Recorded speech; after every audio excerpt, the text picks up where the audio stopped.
Ayodhya case में सुनवाई का वो वक्त जब प्रकट हुए साक्षात हनुमान। दोस्तों, आज की वीडियो में हम आपको बताएंगे कि आखिर क्यों बाबरी मस्जिद के निर्माण के समय हनुमान जी प्रकट हुए थे। आखिर क्यों उन्होंने बाबरी मस्जिद निर्माण के समय बाबर के पसीने छुद्धाए थे तथा लाख कोशिशों के बाद भी बाबर को क्यों माननी पड़ी हार। श्री राम जन्मभूमि देश के सबसे लंबे केस में एक है, लेकिन 5 अगस्त 2020 का दिन सुनहरे अक्षरों में दर्ज हो गया। 1528 से 2024 तक अयोध्या के पूरे 496 सालों के इतिहास में कई मोड़ आए। अयोध्या केस में एक ऐसा भी समय आया जब सुनवाई के दौरान बाबरी मस्जिद के निर्माण के समय प्रभु श्री राम के सर्वश्रेष्ठ भक्त हनुमान के प्रकट होने की बात भी की गई। करीब 500 साल के लंबे इंतजार और कड़ी लड़ाई के बाद आखिरकार 22 जनवरी 2024 को श्री राम जन्मभूमि अयोध्या में भव्य राम मंदिर का अभिषेक समारोह आयोजित किया जाएगा। यह सनातन प्रेमियों के लिए भक्ति, खुशी और उत्साह का पल होगा।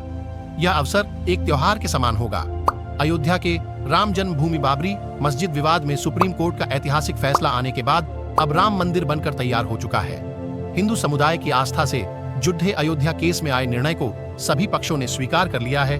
वहीं कोर्ट के फैसले की प्रति सामने आने के बाद केस से जुड़ी कई रोचक बातें भी सामने आ रही हैं। अयोध्या केस में सुनवाई में एक ऐसा भी समय आया जब सुनवाई के दौरान बाबरी मस्जिद के निर्माण के समय प्रभु श्री राम के सर्वश्रेष्ठ भक्त हनुमान के प्रकट होने की बात भी की गई।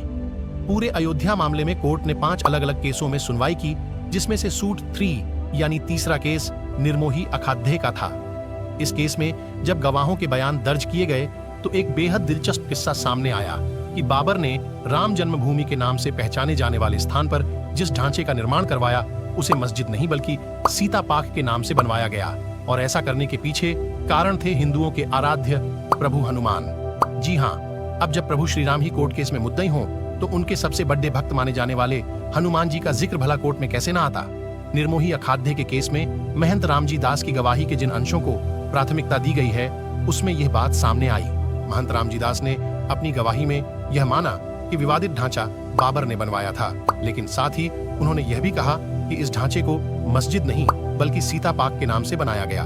उन्होंने दूसरी महत्वपूर्ण बात यह बताई कि यह ढांचा जन्म स्थान मंदिर को ढाकर बनाया गया था, जिसका निर्माण बाबर ने गूदर बाबा से करवाया था। निर्मोही अखाध्य के केस में महंत रामजी दास की गवाही से जो बातें प्रमुखता से ली गई हैं, उनमें तीसरी बात इस प्रकार है।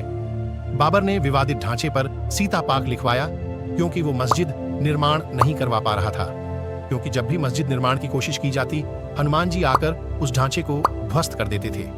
अयोध्या मामले में सुप्रीम कोर्ट के अंतिम निर्णय की प्रति के पार्ट M 299 में महंत रामजी दास का उपरोक्त बयान पढ़ा जा सकता है। महंत रामजी दास ने यह बयान देते हुए कहा था कि ऐसा उन्हें बताया गया है। उनकी गवाही में यह एक ऐसा किस्सा था जिसका जिक्र अयोध्या मामले में किसी भी हिंदू पक्ष के केस में नहीं था। अब यहाँ पर एक और बड़ा दिलचस्प सवाल उठता है कि अगर बाबर ने ढांचे पर सीता पाक लिखवाया तो वह किस भाषा में था। आपको बता दें, बाबर ने अयोध्या के ढांचे पर फारसी भाषा में सीता पाक लिखवाया था। अब एक बार फिर अवध नगरी अयोध्या में भव्य और दिव्य मंदिर बनकर तैयार हो चुका है। 22 जनवरी को राम मंदिर के अभिषेक व प्राण प्रतिष्ठा के बाद 24 जनवरी 2024 को प्रधानमंत्री नरेंद्र मोदी द्वारा मंदिर का उद्घाटन किया जाएगा। फिर सभी भक्तगण मंदिर में रामलला के दर्शन कर पाएंगे। अगर आप भी सनातनी होने पर गर्व करते हैं तो कमेंट में जय श्री राम जरूर लिखें और इस वीडियो को हर हिंदुस्तानी तक पहुंचा दो ताकि सभी लोग इसके बारे में जान पाएं। जय श्री राम।